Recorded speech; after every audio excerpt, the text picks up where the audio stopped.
Graduation rate and whether or not a college degree is useful in the marketplace.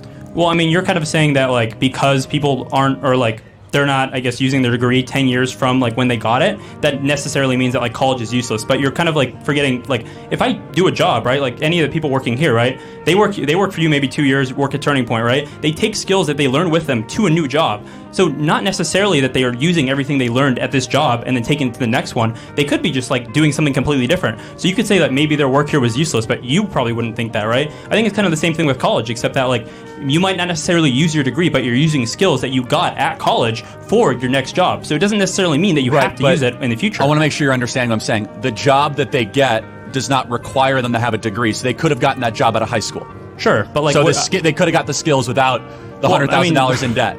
You're kind of like skipping the midpoint here, right? Because like if you learn something and then don't necessarily like use it at your next job, that doesn't necessarily mean what you learned before was like useless. Okay, so I think you're predicating this on like that college has to be something that you use in the future, right? The vast majority of students that enter college, what do you think they learn that is most useful in the marketplace?